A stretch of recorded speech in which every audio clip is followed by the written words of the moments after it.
오늘 당정청 협의 결과 7, 8월 두 달 동안 주택용 전기요금 누진제를 한시적으로 조정하기로 결론을 내렸다는데요. 자세한 내용 들어봅니다. 더불어민주당 정책위 수석 부의장 맡고 있는 홍익표 의원, 안녕하세요. 네, 안녕하십니까. 홍익표입니다. 어떻게 완화한다는 겁니까? 네, 지금 워낙 이번 여름에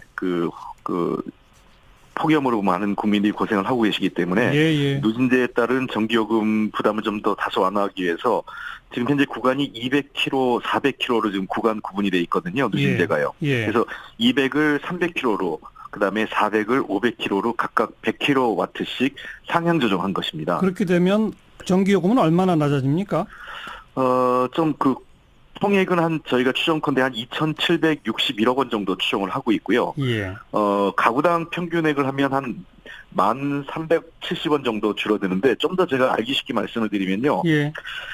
지금 구간을 해서 예를 들면 이제 200이 300으로 올라가지 않습니까? 그렇죠. 그러면 300 구간에 계신 분들이 지금 현행 할인 전에 한 부담해야 될 게 아마 44,390원이 할인되게 되면 32,850원이라고요. 그다음에 500kW의 구간에 계신 분은 14,140원이 76,360원에서 27,000원 이상이 할인되게 됩니다. 그리고 지금 되게 도시 평균이 한 350kW 되거든요.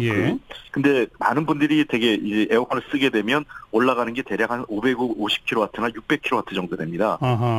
이 경우 550kW면은 12만 원에서 한 98,000원 정도로 떨어지고요. 그다음에 600kW는 13만 6천 원에서 11만 4천 원 수준으로 떨어지게 됩니다. 이게 7월하고 8월 두 달만 적용되는 거죠? 그렇습니다. 일부 가정은 이미 고지서 받은 사람들도 있다는데요? 소급 적용을 하게 될 텐데요.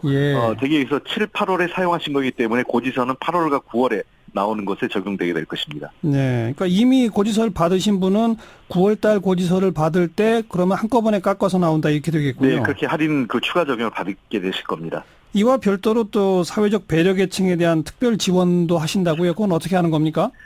네, 지금 잘 아시는 것처럼 여러 현재 기초생활수급자라든지 차상위 계층, 장애인, 다자녀가구, 사회복지시설 등에도 이미 한전에 복지 할인 요금이 적용되고 있는데요. 이것을 추가적으로 이번 7, 8월에 30% 더 적용하겠다는 것입니다. 그리고 이와 별도로 한 68만 가구 추정되는 사실상 에어컨이나 이 냉방기구가 거의 갖고 있지 않은, 보유하지 않은 사각지대가 있거든요. 이러한 가구에 대해서도 냉방기 보급 사업을 좀 추진할 예정이고요.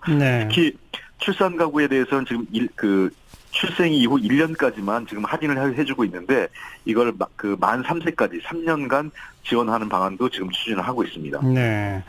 그런데 이렇게 딱 7월, 8월 두 달만 그것도 한시적으로 완전 폐지도 아니고 완화. 이걸 내년에 그럼 7, 8월이 올해보다 좀 덜 더우면 또 안 하고 이렇게 되는 겁니까? 어떻게 되는 겁니까? 그건 아니고요. 그래서 지금 국민들께서 여러 가지 누진제에 대한 어떤 불만도 있고 가정용과 산업용에 대한 역차별 문제 이런 문제들이 있지 않습니까? 그러니까요. 그래서 이런 중장기적 과제를 제도 개선 측면에서 논의를 시작해서 빠른 시일 내에 마무리 짓고 지금 워낙 시급하기 때문에 7, 8월에 한해서는 한시적으로 이 조치를 취한 것입니다. 또 아울러서 지금 재난안전법이라고 있는데요. 재난안전법을 개정해서 폭염과 혹한 있지 않습니까? 추위를 재난에 포함시켜서 지원할 수 있는 법적 근거를 마련할 예정입니다. 아니 지금 산업용이나 일반 오피스 건물 이런 데는 누진제가 없는데 가정용만 누진제가 있지 않습니까? 그렇습니다. 그 누진제를 아예 폐지하는 게 그렇게 검토가 오래 걸리는 중장기 과제입니까? 이게 이제 누진제라는 게 이제 두 가지 성격이 있는데요. 어쨌든 누진제는 우리나라뿐만 아니라 미국이나 일본, 대만 거의 대부분의 국가에서도 누진제를 활용을 하고 있습니다. 다만 이제 누진제율이 우리나라보다 좀 다소 낮은 한 1.5배에서 한 2배 정도 수준에 걸쳐 있고요. 그리고 그 나라들은 산업용에도 누진제를 하지 않습니까? 산업용의 누진제를 하고 있지 않습니다. 그 나라들도 가정용만 합니까? 그렇습니다.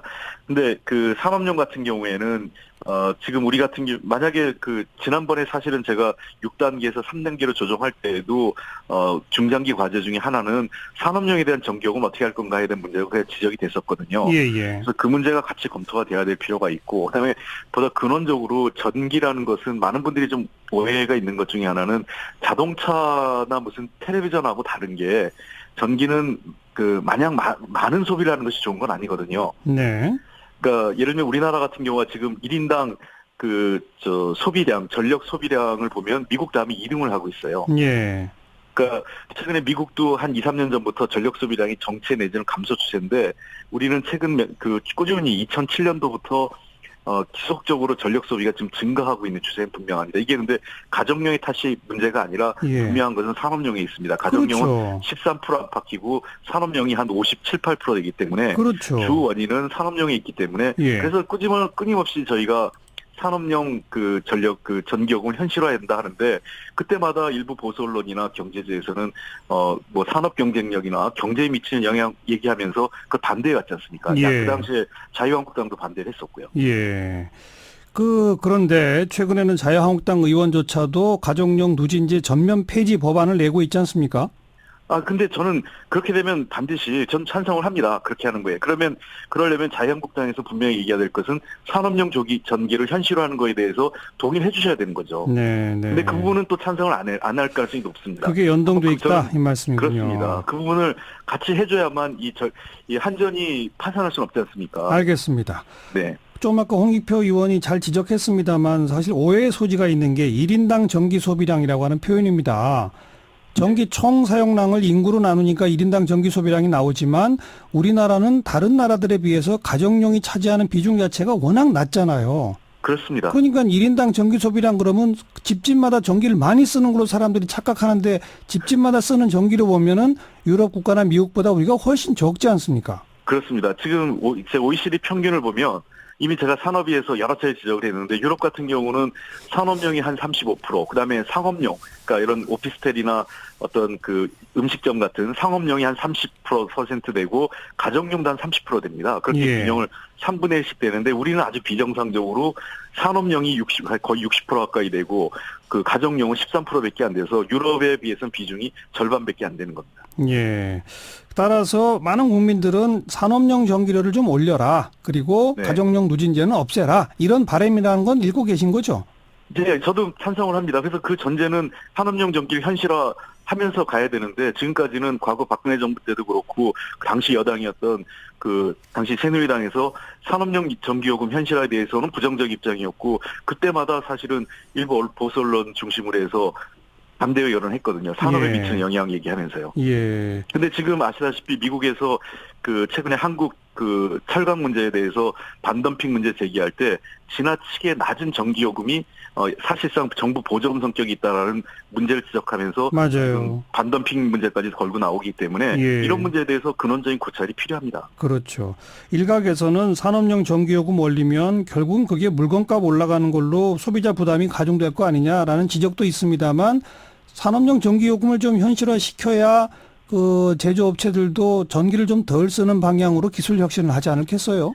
당연히 그렇습니다. 그게 왜 그러냐면요. 지금 왜곡돼 있습니다. 가격이 왜곡돼 있다 보니까 전기를 과도하게 쓰고 있고요. 그러니까 우리 산업 자체가 전력 과소비 산업으로 지금 편성돼 있고요. 네. 그다음에 두 번째 우리가 좀 고민해야 될 것은 이러한 산업용에서 스스로 경쟁력을 높이기 위해서 전력 소비를 줄일 수 있는 노력을 해야 되는데 그러한 노력을 경시하고 있는 거죠. 단적인 예가 전기로서 쇳물을 녹이는 전기로가 있어요. 우리나라에서. 그렇죠. 이게 말이 안 되는 겁니다. 네. 자, 그 정도 전기요금 얘기는 좀 말씀 듣고 또 워낙 홍익표 의원은 또 북한 통이시기도 하니까 최근에 이 북한 석탄 논란 말이죠. 네. 금수 품목인데 우리가 수입이 돼 왔고 그걸로 우리 전력 생산한 거 아니냐라는 의혹. 이게 지금 진상이 어떻게 돼 있습니까? 이 문제에 대해서는 좀 더 진상 조사가 좀 필요합니다. 이제 유엔 대북제재위원회를 포함해서 우리 정부도 조사를 하는데요. 좀 더 과도하게 돼 있는 게 남동발전이 수입을 했는데 지금 네. 현재 러시아 정부에서 발행한 그러니까 즉 이 석탄이 러시아산이라고 하는 원산지 증명서를 갖고 있습니다. 남동발전이요. 예. 그러니까 그 근원적인 책임을 보면 우리 남동발전보다 러시아 정부가 이 문제에 대해서는 해명을 해야 되는 게 우선이고요. 예. 그다음에 두 번째는 남동발전이 불과 수입해서 이로 인해서 이익을 본 게 한 3억 8천만 원밖에 안 됩니다. 네. 그러니까 남동발전이 이를 위해서 그 어떤 굉장히 높은 리스크를 감당하는 것이 이해가 안 되고요, 경영상으로요. 그래서 예. 이 문제에 대해서는 우리 기업의 책임보다는 러시아 정부가 왜 이렇게 북한산이 러시아산으로 위장돼서 들어왔는지에 대해서 입장을 밝혀야 된다 문제가 해명을 해야 되는 게 우선인데 예. 일부 지금 언론이나 야당에서 마치 우리 정부가 고의로 알고 은폐했다는 것 또는 남동발전이 은폐했다고 얘기하는 것은 우리 기업에게 매우 불리한 여론을 만들고 미국의 제재의 근거가 될 수 있다는 점에서 굉장히 조심스러운 접근이 필요합니다. 우리 정부나 남동발전은 확실히 모르고 지금 그렇게 된 겁니까? 그렇습니다. 그러니까 러시아산 원산지 증명서 갖고 있기 때문에 예. 그거는 러시아산으로 알고 들어온 거고요. 그리고 더 나가서요. 지금 최근에 다시 그 4월 27일 이전과 같이 북한에 대한 제재 국면을 강화하는 것은 저는 우리가 고민을 해봐야 됩니다. 지금 남북관계 개선이나 북미관계 개선 그리고 북한의 비핵화를 촉진하기 위해서는 이러한 제재 국면을 강조하는 것보다는 북한에게 어떤 인센티브를 줄 건지를 한번 고민해 볼 필요가 있다고 저는 생각을 합니다. 뭐 그건 그겁니다만은 어쨌든 금수 품목이 이렇게 들어오게 된 그 과정에 대해서는 일단 철저한 조사가 우선 돼야 되겠네요. 그렇습니다. 조사를 해야 되는데 마치 우리 기업과 정부가 이것을 알고 했거나 먼저 책임 있다는 식으로 단정해서 문제 제기를 하는 것은 적절치 않다고 생각합니다. 알겠습니다. 조사 결과는 지켜봅니다. 같이 기다려 볼게요. 고맙습니다. 네, 감사합니다. 더불어민주당 정책위원회 수석 부의장 홍익표 의원이었습니다.